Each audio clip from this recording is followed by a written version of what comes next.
Baik, bismillahirrahmanirrahim. Assalamualaikum warahmatullahi wabarakatuh.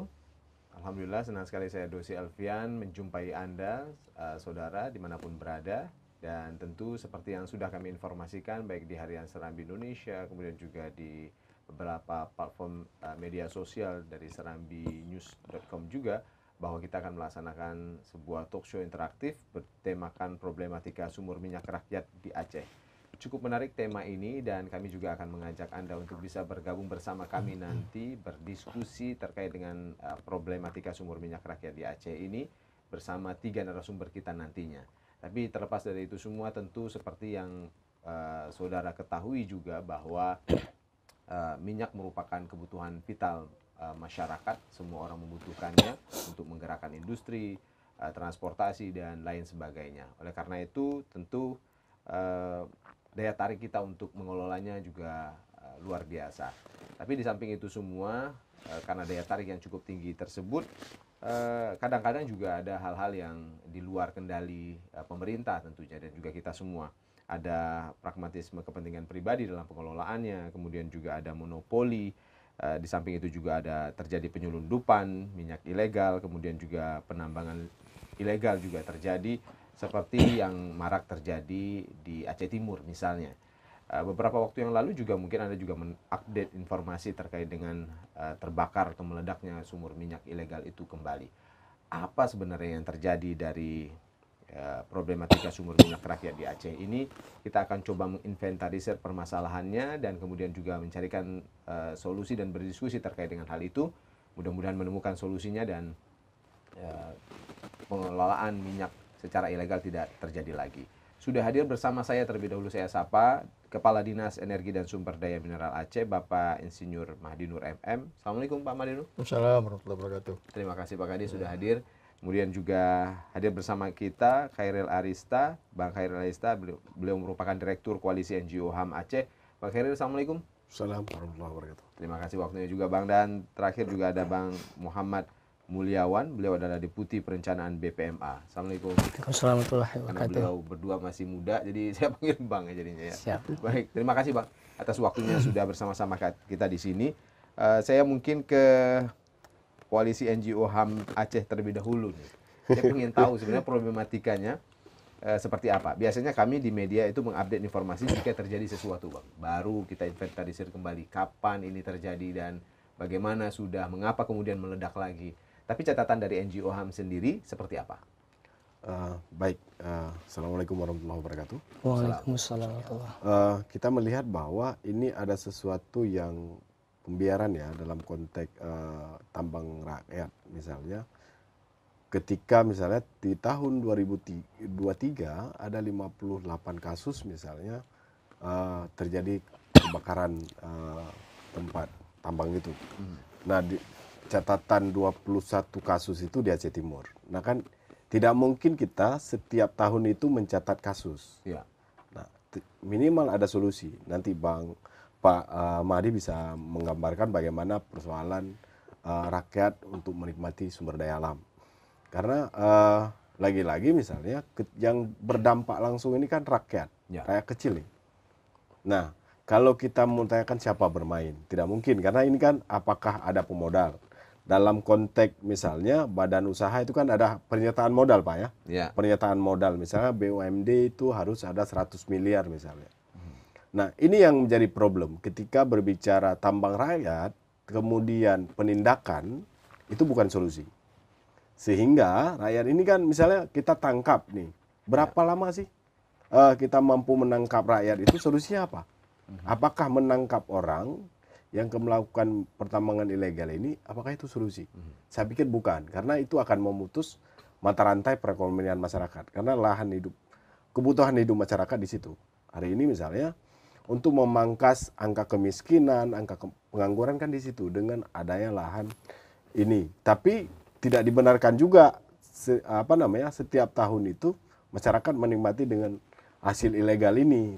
Ada solusi lah, minimal dari pemerintah. Apakah boleh nanti dibentuk koperasi atau memang dia berbentuk BUMDes dikelola oleh desa. Itu menjadi hal solusi sebenarnya. Jangan sampai kemudian kita setiap tahun, setiap bulan, misalnya 30 Mei kemarin terbakar di Aceh Timur misalnya. Ini solusinya seperti apa? Apakah dibiarkan begitu saja? Karena itu ruang terbuka loh. Misalnya kita hari ini bisa dipublis dengan leluasa ya ke media sosial. Bagaimana orang mengambil minyak. Misalnya kita nonton di TikTok. Bagaimana orang menyedot minyak dari sumur itu. Dengan mudah terbuka. Tapi kan ini jadi problem. Berapa lama? Misalnya kita hindari terbakar nih. Nggak boleh ada merokok di sana. Atau nggak boleh ada yang berbau api lah. Tapi kemudian seberapa mampu masyarakat memahami itu? Ketika misalnya banyak persoalan-persoalan lain yang harus di-clearkan dalam konteks tambang rakyat. Misalnya. Catatan dari NGO HAM Aceh sendiri ini sudah harusnya punya solusi ya, tidak dibiarkan seperti ini. Betul, karena ketika rakyat misalnya soal izin nih, mudah tidak? Ini nanti Pak Madinur bisa menjelaskan soal izin, karena aturan membenarkan itu. Ada aturan misalnya sampai membentuk BUMDes. Karena kalau misalnya kita menghitung besok rakyat ditangkap karena penyeludupan minyak, besok rakyat ditangkap karena dia membuka sumur baru, itu bukan solusi.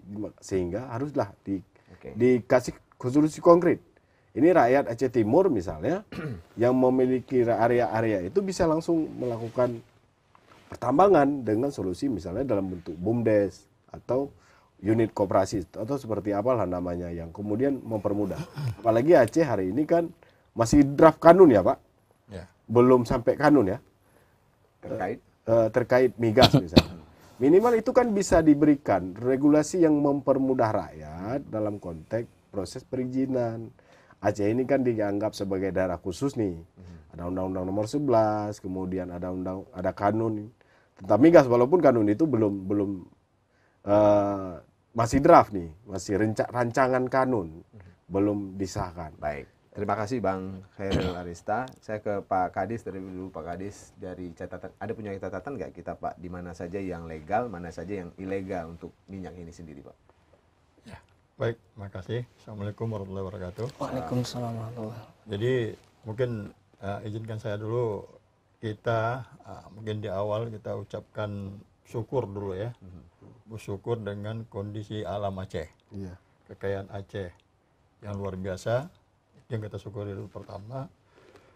Nah di sini kalau kita lihat memang kaitan dengan tambang rakyat yang ilegal, ya sebenarnya begini, kalau kita lihat masyarakat itu kan kita semua kan ingin hidup, ini punya pendapatan, ya kita masyarakat semua. Nah masyarakat di sana mungkin ketika di depan halaman dia bisa tanam cabai, dia tanam cabai untuk kehidupannya. Ketika di depan rumah dia ada sungai, mungkin bisa dia mendulang emas untuk kehidupannya.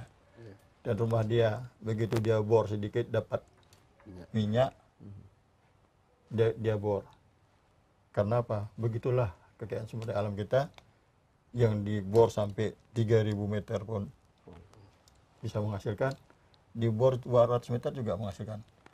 Jangan kita salahkan alam kita, ya, karena mudahnya itu mendapatkan, maka ada ketertarikan atau ada keinginan dari pihak masyarakat yang butuh untuk kebutuhan kehidupannya, sehingga itu dia lakukan. Mereka tidak tahu ini legal, itu ilegal, ini ada aturan, mereka nggak tahu. Dan dia lihat di depan matanya ada peluang untuk mendapatkan penghasilan. Maka inilah yang membuat mereka salah satu penyebab sehingga tumbuh kembangnya pengambilan minyak secara ilegal itu, ya.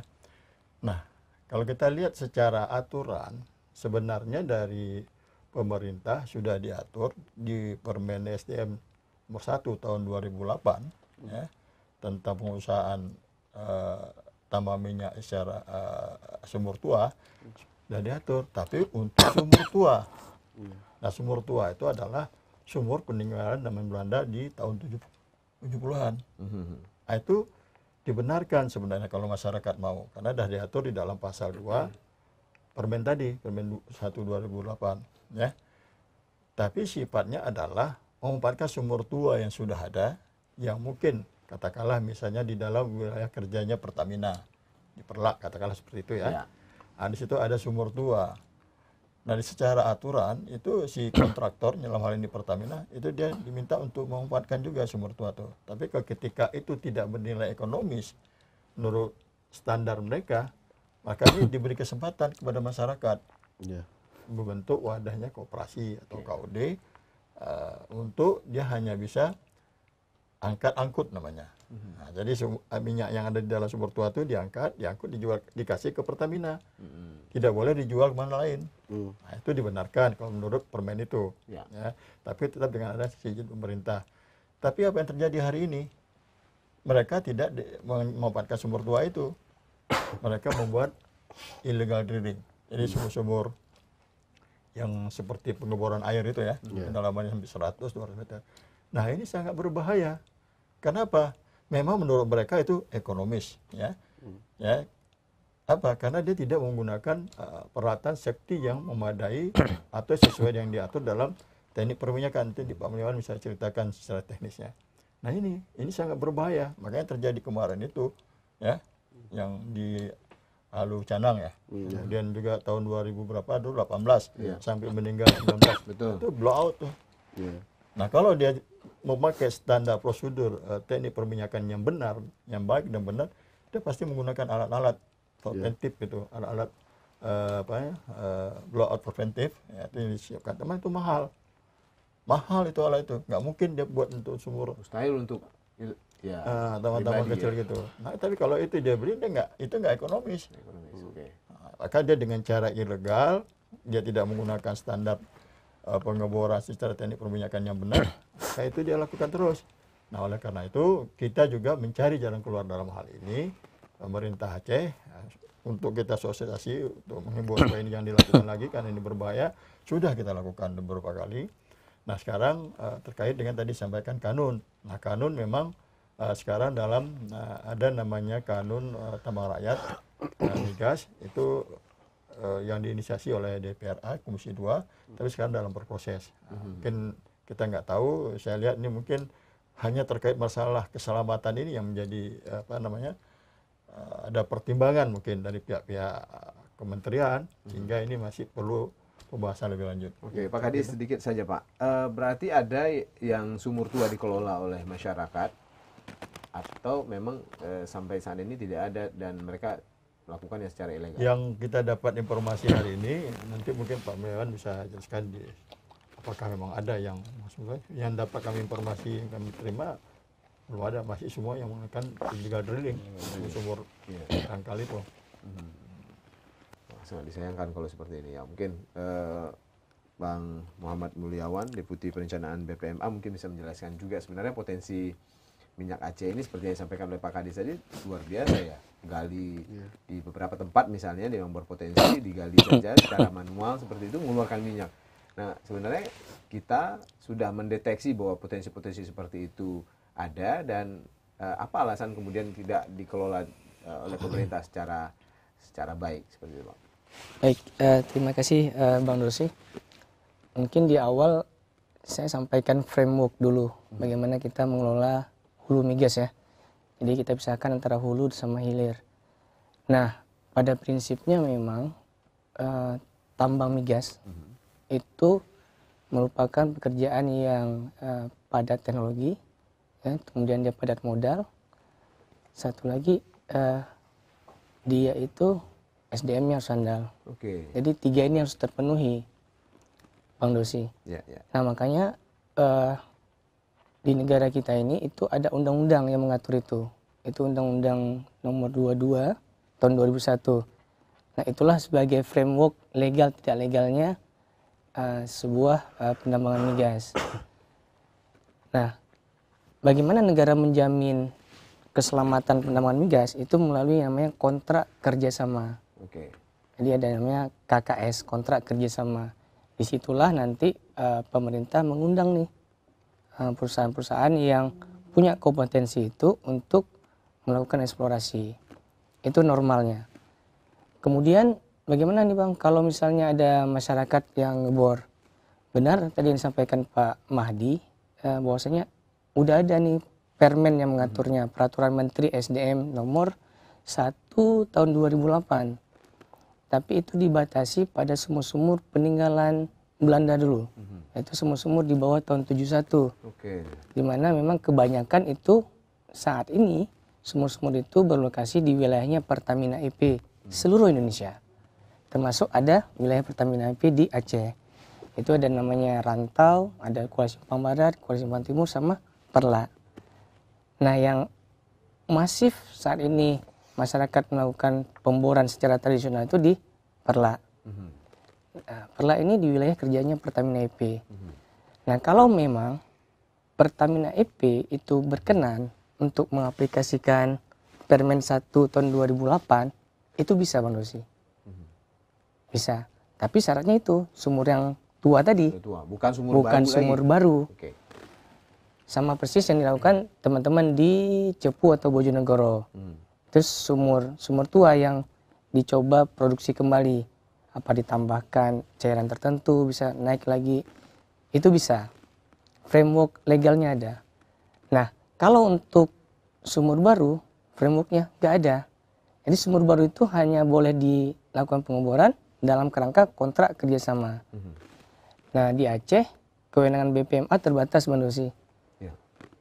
Darat dan di bawah 12 mil, sama perusahaan yang sudah berkontrak dengan BPMA. Nah, itu saat ini ada sekitar berapa ya? 9 atau 10 lah, K3S. Nah, selebihnya gimana nih? Termasuk sumur masyarakat. Siapa yang berhak? Nah, itulah yang kemarin selama beberapa tahun belakangan kita aktif mencari solusinya. BPMA maupun SKK Migas maupun Kementerian SDM. Bantu juga dari sisi pemerintah daerahnya, dari Pak Mahdino dan tim. Kita coba cari solusinya seperti apa. Harus ada payung hukum yang memayungi mereka dengan minimum requirement. Sehingga apa? Itu bisa terlaksana. Namun sampai saat ini itu belum ada. Nah, kalau secara konsep sebenarnya ada satu konsep yang mungkin bisa kita aplikasikan, tapi kita butuh terobosan hukum, manusia. Oke, berarti Butuh terobosan hukum di sini. harus ada aturan yang Harus kuat. ada aturan yang kuat sehingga apa? Tidak melanggar undang-undang migas tadi. Nah, itu harus masuk itu. Tapi terobosan itu bisa dilakukan di pemerintah daerah atau legislatif daerah. Nah, itu sudah dilakukan sama pemerintah Aceh dan sama DPRA melalui kanun migas Aceh. Di situ teman-teman DPRA maupun pemerintah coba memasukkan poin-poin tersebut. Namun memang saya nggak tahu sampai di mana sekarang proses kanun itu. Tapi sepertinya akan sulit karena bertentangan dengan peraturan di atasnya. Jadi kalau secara teknis BPMA siap, Bang Dosi. Ketika diperintahkan, BPMA siap membina teman-teman penambang migas dengan teknologi sederhana sebenarnya bisa. Bisa. Aman ya. Kalau tadi disebutkan harus Jauh padat lebih- teknologi, padat modal, Iya. SDM andal. Jauh lebih aman ketimbang sekarang. Sekarang kita nggak bisa melakukan apa-apa. Kalau kata Bang Hendra ini pembiaran. Karena pembiaran. Tidak ada yang kami tidak bisa berwenang untuk mendidik mereka atau membina mereka ataupun mengawasi mereka, tidak. Oke. Karena di luar wilayah kerja. Nah, jadi memang harus ada terobosan hukum kalau memang mau yang memerintahkan misalnya BPMA untuk mengawasi mereka. Itu mungkin bisa. Tapi tanpa itu belum bisa, Bang Dosi. Berarti ini perlindungan untuk masyarakat kecil sekali ya. Tidak ada ya. Ini masih terjadi. Ledakan itu bisa kapan saja terjadi. Nah, Alhamdulillah ya, mudah-mudahan betul. tidak terjadi dalam waktu dekat atau tidak terjadi sama sekali. Yang bisa kita lakukan saat ini ya tindakan apa ya? Lebih kepada membantu aja. Membantu misalnya gini, sudah terjadi kecelakaan, baru kita Pasca bantu. itu baru dibantu. Nah, itu pun akhirnya siapa yang bantu? Ya kontraktor kita nih Emergency yang response terdekat. ya. Misalnya ada Medco, nanti kita telepon Medco. Datang ke lokasi coba cek. Walaupun itu bukan tanggung jawab mereka. Macam kejadian yang di Perlak dulu ya. Itu kan Pertamina dan Medco yang nutup sumurnya. Terus biayanya siapa? Bukan tanggung jawab mereka, tapi karena ini rasa kemanusiaan, Kemanusiaan. kita perintahkan untuk atasi. Oke. Selain masalah hukum yang aturan yang belum ada, Pak Madinur, ada hal lain, Pak? Mungkin keamanan atau apapun? Apakah kemudian ini, karena kan tentu sumber minyak ini seperti yang disampaikan tadi, selain pada teknologi, yang teknologinya sudah ini sangat rendah mungkin ya, kalau seperti yang kita lihat. Tapi juga padat modal, harus ada pemodalnya untuk hal tersebut gitu. Apakah kemudian ada penyokongnya atau hal lain yang kemudian membuat kita belum menemukan solusi terkait dengan hal ini, Pak Madir? Ya kalau kita lihat kejadian tahun 2018 sampai meninggal 19 orang ya, yang kalau kita lihat sadis ya, patutnya itu nggak terjadi lagi. Terjadi lagi itu penambahan ilegal. Hari ini question mark-nya kok masih terjadi, ya. Itu ada yang tepanggang itu, habis semua terbakar tubuhnya. Patutnya itu nggak terjadi, tapi kenapa masih terjadi? Berarti inilah karena mungkin masyarakat butuh untuk kehidupannya. Dan itu seperti saya bilang tadi, di depan matanya ada itu. Nah, jadi terus dilakukan. Kita juga sebenarnya dalam hal ini tidak tinggal diam juga. Kita selalu menghimbau, membuat sosialisasi. Di tahun 2002 kita juga udah ke sana ya. Bikin FGD, kasih tahu semua masyarakat. Tapi toh itu makin terjadi. Sebenarnya kalau kita secara tegas mungkin bisa saja ya. Tapi mungkin sisi lain ada dampak juga mungkin terhadap, nggak tahu lah, mungkin ekonomi segala macam ya. Nah, ini kadang-kadang kayak simalakama juga nih. Nah, satu sisi kayak kita kayak simalakama, tapi yang betulnya sebenarnya memang seperti disampaikan tadi Mulyawan tadi, ada satu terobosan hukum yang bisa memayungi. Nah, ketika ini bisa kita legalkan, nah hal-hal lain mungkin bisa dipikirkan nanti secara teknis, walaupun tidak sesempurna mungkin ya. Nah, mungkin ini alasan pemerintah juga kanun kita ini agak mulus, pertimbangan keselamatan ini. Jangan nanti begitu kita keluarkan kanun atau aturan payung hukum, tapi aturan terkait dengan keselamatannya nggak mendukung, sama kayak kita membunuh rakyat juga, ya kan nggak boleh juga kan. Jadi makanya saya bilang juga simalakama ini, itu sisi kita lihat masyarakat kita memang kondisinya seperti itu, dia butuh hidup juga. Mungkin kita kalau nggak ada gaji mungkin kayak mereka juga mungkin barangkali, ya kan, karena butuh kan. Kalau kita kondisi kita seperti mereka, tapi itu juga nggak benar kan. Itu dia Pak yang mengkhawatirkan ya. Sampai saat ini kan masyarakat tidak ada perlindungan kan, seperti itu, dan kemudian lepas begitu saja. Kalau kita lihat memang dari kejadian 2018 yang lalu ya, itu pasca kejadian itu pemerintah kemudian pihak keamanan sangat serius waktu itu untuk kemudian bisa mengelola, mengambil alih dan segala macam, mengedukasi masyarakat. Tapi setelah itu ya buyar lagi, tidak begitu jelas lagi. Mungkin komentarnya terlebih dahulu Pak. Saya pertanyaan sebenarnya ini ke BPMA, apakah dia hanya butuh request dalam konteks mengawasi ini kan? Yang kedua soal bagaimana mekanisme izin sebenarnya yang harus kita lihat. Karena ketika seperti cerita tadi ya, kita hampir tiap tahun menghitung peristiwa. Hampir tiap tahun menghitung peristiwa itu. Solusi yang konkret untuk rakyat ini seperti apa? Contoh misalnya dalam konteks penindakan pidana misalnya, menangkap orang, itu bukan solusi. Karena ketika warga kita tangkap, dia punya anak, punya istri dan segala macam, bagaimana bertanggung jawabnya? Dia akan memutus mata rantai ekonomi, jadi pengangguran. Kemungkinan akan terjadi peristiwa pidana lain, dia perampokan, pencurian dan segala macam. Dia akan berefek. Sehingga makanya dalam kondisi hari ini harus ada solusi konkret sebenarnya. Kita mau ngapain? Apakah terus kita biarkan peristiwa-peristiwa, atau memang pemerintah melalui SDM dan BPMA bisa mencari solusi yang konkret? Walaupun memang ada intervensi misalnya nasional ini punya kepentingan dalam konteks pengelolaan sumber daya alam di Aceh. Ya. Ini seperti apa? Misalnya SDM kasih solusi nih, boleh tambang rakyat dengan luasan berapa misalnya. Bisa tidak kemudian nasional itu tidak terlalu jauh intervensinya. Sama-sama mencari solusi untuk rakyat.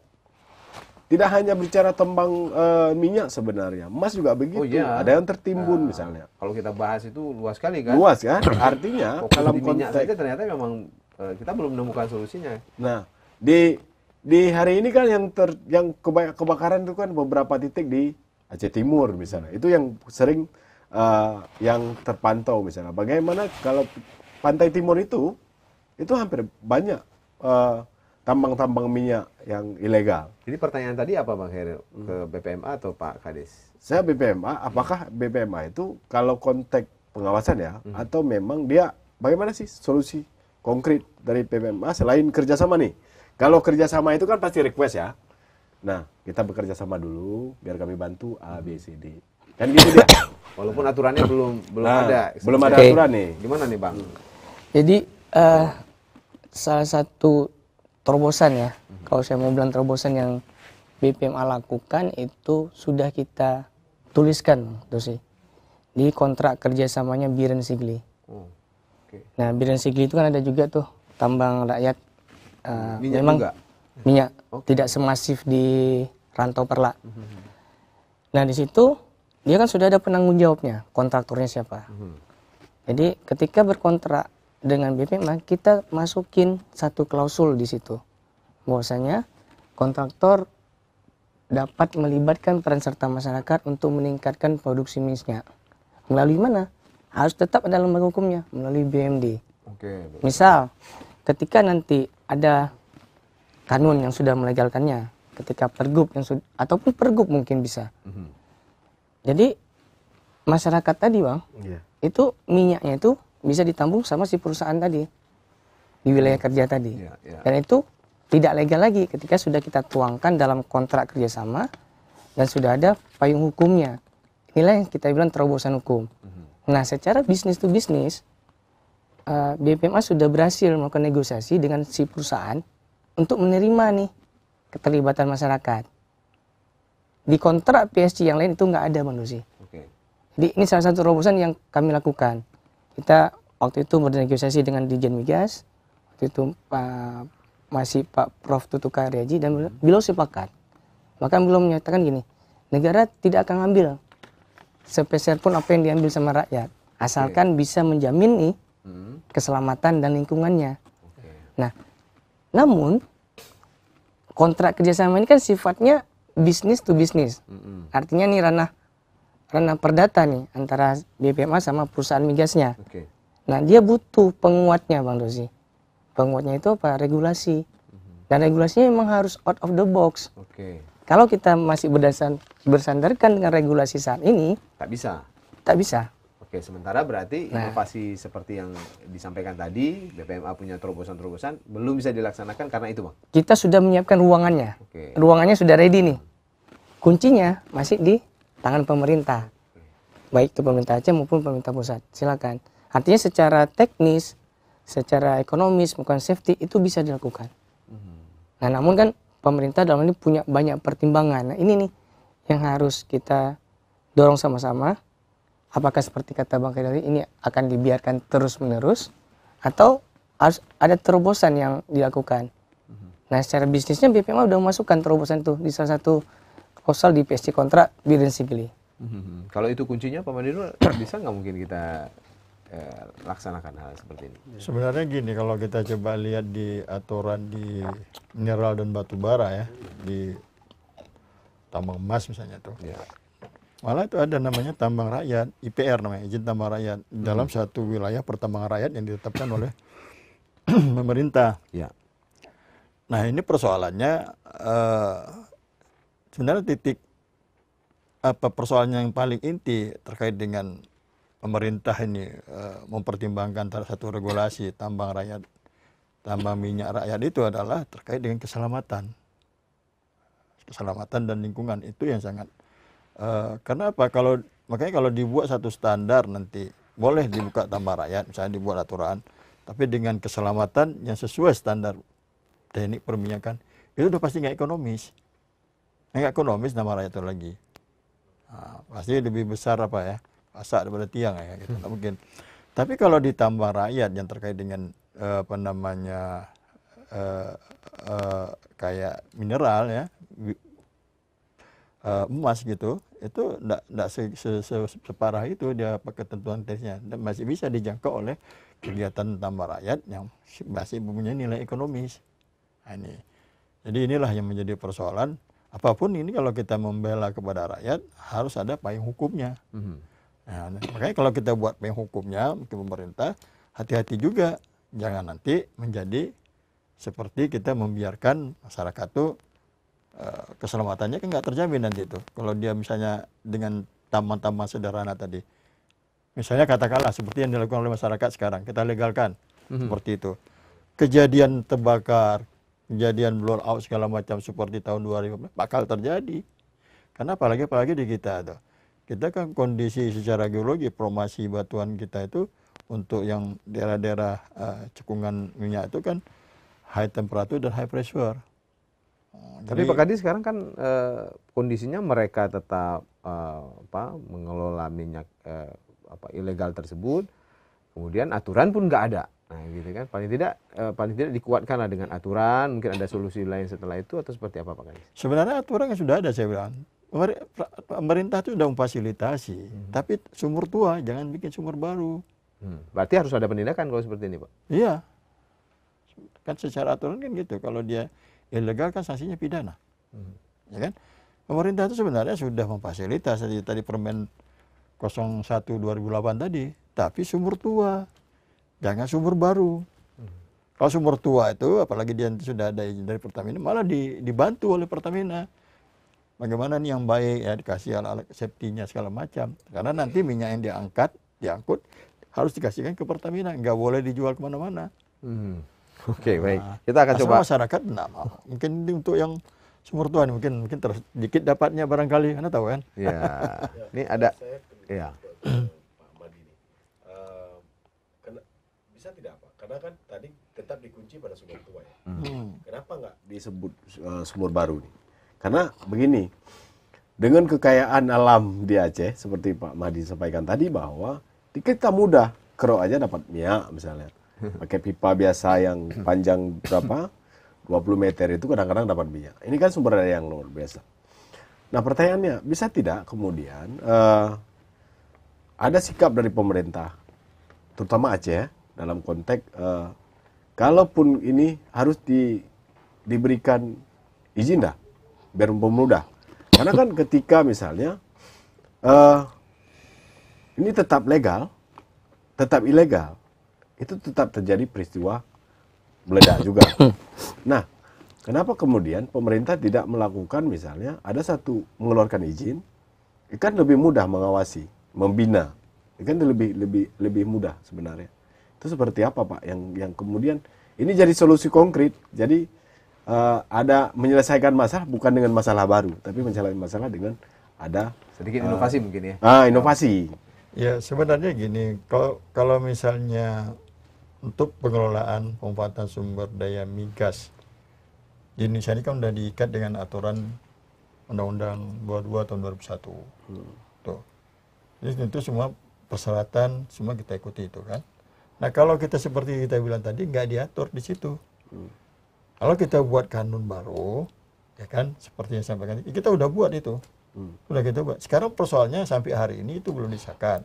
Karena itu kan ada konsultasi. Ya. Ada konsultasi ke Kementerian Dalam Negeri, ada konsultasi ke kementerian terkait dalam ini SDM. Nah, menurut pikiran saya, barangkali inilah yang belum dapat keselamatan ini. Makanya ini mungkin masih dicari jalan keluarnya bagaimana.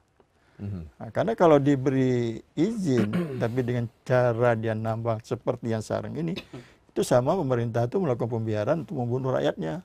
Pasti akan kejadian lagi, terbakar. Ya. Baik, tapi kondisinya memang sekarang ditindak pun tidak maksimal gitu ya. Sampai saat ini ya posisinya seperti itu ya. Kalau ditindak itu kan panjang dia. Ini sudah mengambil minyak, siapa yang tampung kemana dijual. Nah kan panjang rentetannya nih. Nah ketika misalnya ini ditindak penambang nih. Jadi kan pasti pertanyaannya, minyak yang kamu tambang ini bawa kemana? Siapa yang menampung? Siapa yang membeli? Kan panjang mata rantai yang kemudian harus diputuskan. Nah sehingga ini menjadi problem ketika memang tidak ada solusi konkret. Masyarakat tetap seperti ini. Hari ini kan untuk kita mencegah stunting, mencegah pengangguran, mencegah memperbaiki ekonomi yang baik, mencegah anak muda masuk di area-area kriminal misalnya jual sabu dan segala macam. Ketika ada pekerjaan kan ini memutus mata rantai itu. Nah, makanya itu butuh solusi konkret sebenarnya, bukan hanya kalau bicara regulasi kan pasti clear lah. Misalnya kita bisa berasumsi-asumsi nih.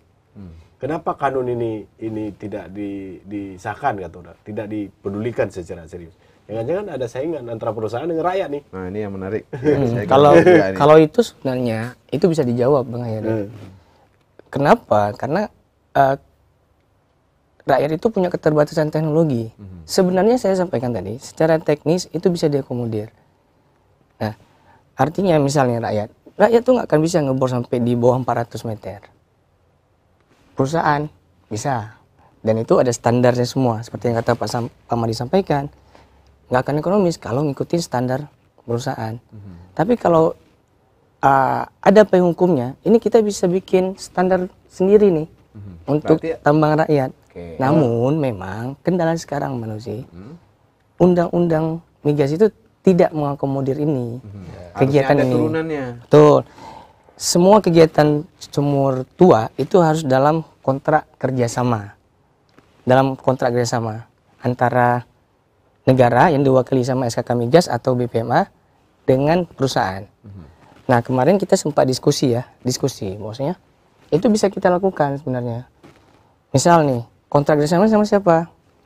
Di Aceh Timur. Oh, BUMD Aceh Timur. Dia sebagai payungnya. Bikin kontrak kerjasama antara misalnya tadi tambang Perlak tadi. Sama Pertamina misalnya nggak dimanfaatkan. Ya udah, dilepaskan, dikembalikan. Ada Pak Madi kan? Bisa mengembalikan ke negara. Kita kasih nih. Nah, tapi dia ikut kontrak kerjasama.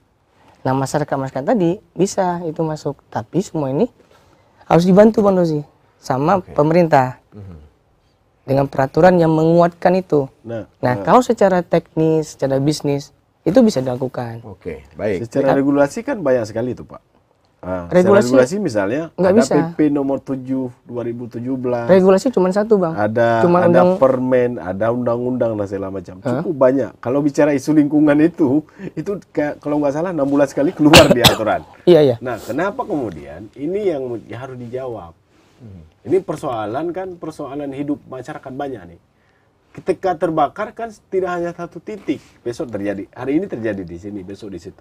Jadi hampir 58 kasus terjadi kebakaran. Di Aceh Timur aja 21 misalnya dari 58. Sehingga kan peristiwa ini kan seperti saya sampaikan tadi bahwa tiap tahun kita menghitung peristiwa. Ya, cukup menarik ya. Sebenarnya ini paling tidak menotifikasi, memberi informasi bahwa ada persoalan yang memang harus dicarikan solusinya. Kita masih ngobrol terkait dengan problematika sumur minyak rakyat di Aceh dan kami akan juga menunggu komentar Anda. Tentu kita akan lakukan penyaringan komentarnya ya. Silakan komentar di chat streaming ini dan nanti akan coba kita bacakan juga jika Anda berkomentar atau kemudian melayangkan pertanyaan kepada 3 narasumber kita. Saya mungkin di kesempatan kali ini ingin klarifikasi juga informasi-informasi yang beredar ya. Dulu pasca 2018 ketika kita juga meliput informasi tersebut, kami mendapatkan informasi bahwa sulit mengakses daerah tersebut. Ketika untuk masuk ada hambatan-hambatan, tak boleh masuk ke sana untuk meliput, ambil gambar dan segala macam.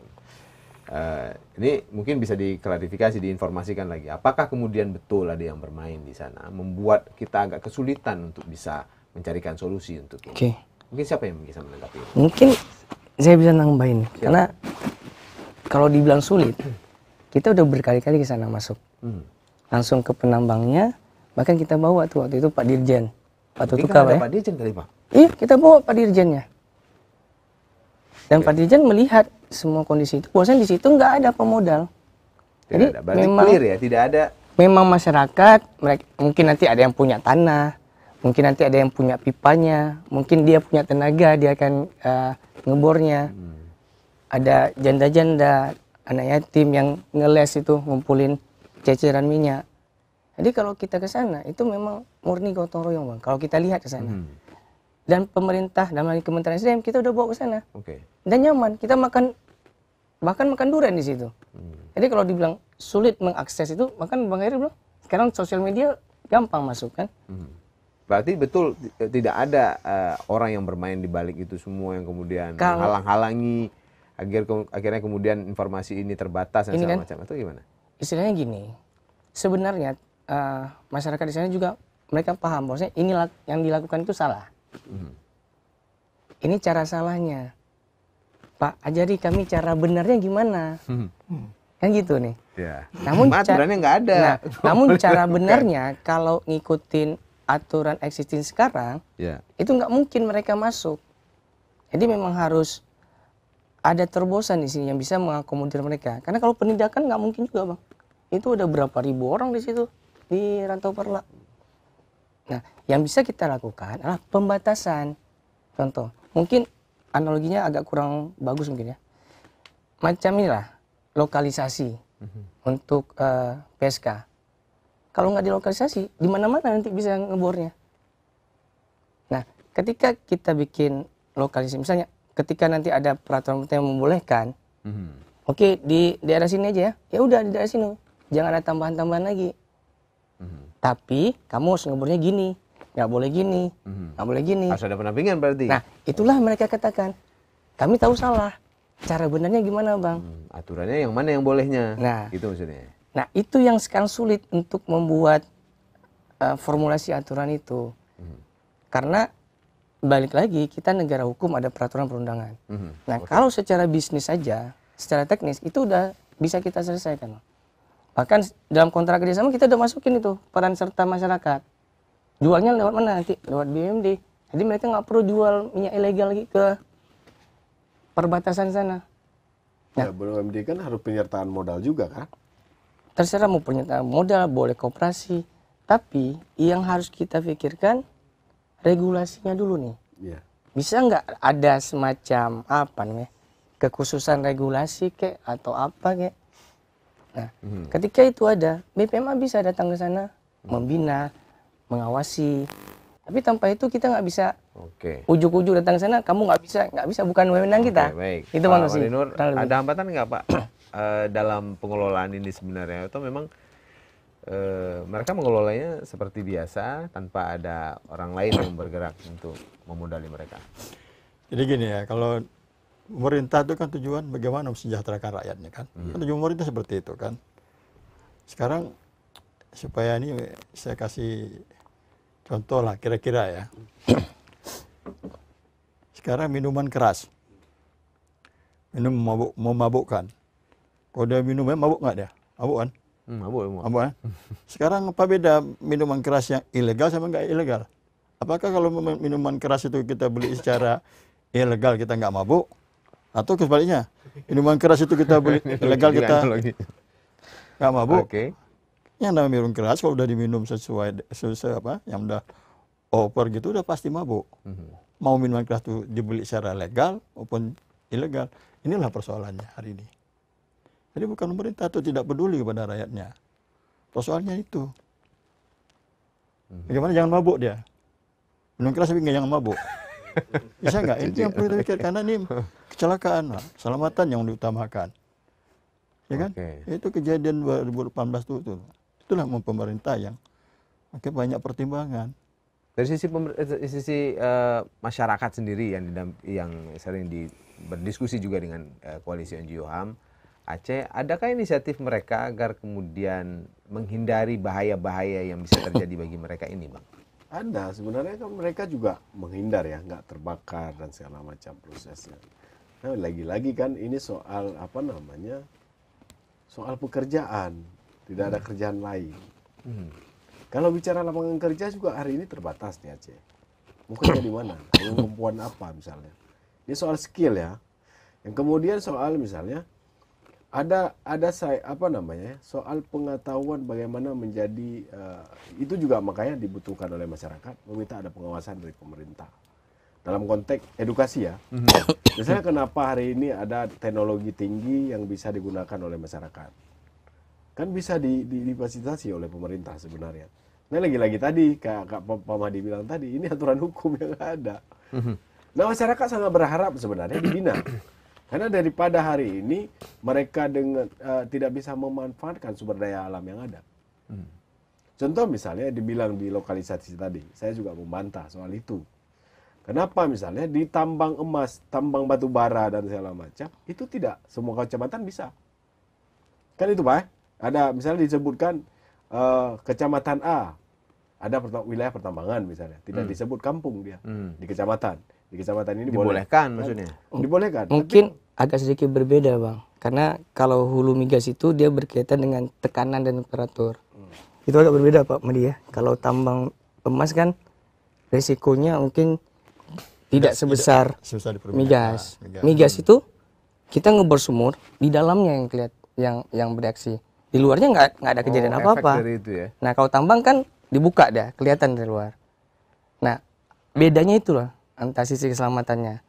Jadi migas itu memang faktor safety itu harus paling pertama. Karena ada berkaitan dengan tekanan tadi Bang. Baik, baik. Gitu. Ini ada pertanyaan, saya mungkin persilakan juga yang nonton kita bertanya tadi Pak ya. Ada pertanyaan dari Ikhwan Azmi, mungkin ke SDM nih, selama ini apa, melihat tambang-tambang ilegal ini, apa yang sudah dilakukan oleh SDM sendiri? Mungkin disampaikan. Ya kan kalau pemerintah ini sifatnya yang nama ilegal itu tidak dibenarkan. Kita sudah melakukan himbauan, sudah sosialisasi ya, udah beberapa tahun yang lalu udah kita ke pemerintah daerah juga, daerah Aceh Timur. Kita minta itu supaya jangan dilakukan lagi. Hanya itu bisa kita lakukan. Nah sisi lain bagaimana tadi kan kita udah upayakan adanya kanun kan, solusinya. Oke. Nah, kan udah, Ini draft kanunnya sudah masuk. sudah masuk. Mengakomodir juga yang Iya. pengaman rakyat ini. Iya. Kan itu niat baik daripada pemerintah udah melakukan itu kan. Tapi semuanya kan nggak serta-merta. Perlu ada pembahasan, perlu ada kajian kanun itu.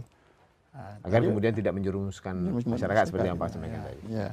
Baik, ada pertanyaan berikutnya dari Putri Mentari Bengi.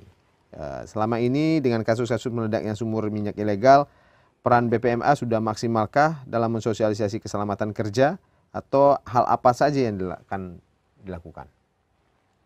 Kalau BPMA bahkan bukan maksimal udah dilakukan Bang. Udah di luar tupoksi BPMA. Oke. Kita Apa saja itu, melakukan apa namanya? Bahkan nggak banyak juga ada penambang-penambang masyarakat itu berdiskusi dengan kita. Kita sampaikan. Jadi sebenarnya udah di luar tupoksi kita untuk melakukan itu. Bahkan kita dengan kontrak-kontrak terbaru kita coba masukkan klausul itu. Tapi kan balik lagi BPMA ini kan cuma sebagai agen pemerintah perantara. Dan kita harus komplit terhadap peraturan perundangan. Dan kita juga nggak sepakat sebenarnya untuk langsung ditindak karena sudah bertahun-tahun ini kita lihat skemanya ya memang apa namanya, inilah ladang ekonomi masyarakat, tapi mereka harus diberikan apa, cara yang benarnya gimana nih gitu. Nah balik lagi memang saya pikir harus sama-sama, nggak kerja BPMA aja, nggak kerja pemerintah Aceh atau pemerintah pusat aja, kita harus duduk memikirkan formulanya yang bisa win-win lah. Oke. Win-win gitu. Baik, ini BPMA hadir, pemerintah Aceh hadir, masyarakat mungkin diwakili oleh NGO HAM Aceh hadir. Adakah elemen lain atau berapa elemen lain yang harus ada, pihak-pihak apa saja yang juga ikut hadir untuk menyelesaikan masalah ini? Mungkin bisa dijelaskan Pak. Mungkin pihak keamanan misalnya atau siapapun? Ya, ini harus multi pihak sebenarnya dalam konteks melihat kondisi ini. Dalam konteks ini ada keamanan, ada DPR hari ini kan yang punya buat regulasi, ada pemerintah Aceh, kemudian ada SDM dan apa namanya BPMA, lembaga yang khusus, BPMA khusus nih ya. Iya. Yang kemudian bicara ini menjadi penting dalam konteks mencari solusi sama-sama. Karena tidak mungkin diharapkan perubahan di rakyat tanpa dikasih pengetahuan. Itu tidak mungkin, mustahil. Karena misalnya hari ini pasti mereka menanyakan ke SDM, apa saja sih syarat untuk mengurus tambang itu? Nah, kalau misalnya SDM bilang ini harus menyertakan modal 100 miliar misalnya, atau minimal 1 miliar atau 500 juta, itu masyarakat sudah menolak. Dia akan mengundur diri dengan tertib dan kemudian dia akan tetap melakukan ilegal. Karena itu soal modal ya. Itu yang kemudian yang sulit. Makanya dibutuhkan semua elemen untuk mencari solusi sama-sama nih. DPR mau bisa apa? SDM ini mau posisinya di mana? Soal perizinan itu mudah atau tidak? Itu kadang jangan-jangan di kita ini sulit dalam konteks ketika rakyat mengurus izin itu sulit. Kalau perusahaan itu lebih mudah. Ini atau seperti apa? Karena itu yang menjadi sehari-hari ini asumsi masyarakat secara khusus ya, masyarakat bawah ini ketika mengurus izin ke dalam konteks ini sangat sulit. Nah, pertanyaan izin apa?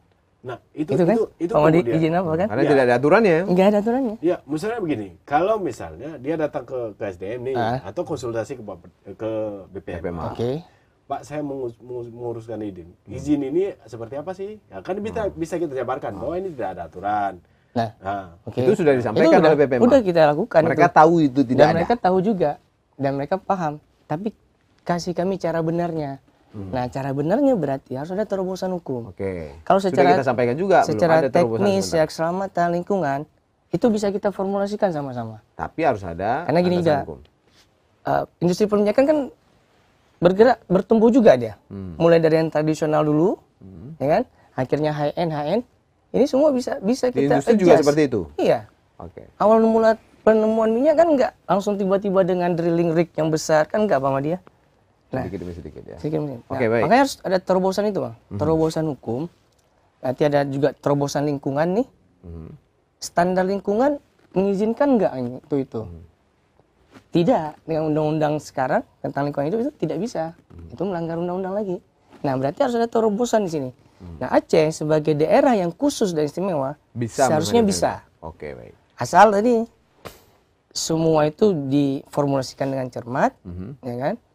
Dan semua para pihak terakomodir, baik itu lingkungan hidupnya, penegak hukumnya, BPMA dari sisi teknisnya bisa membantu, ya kan?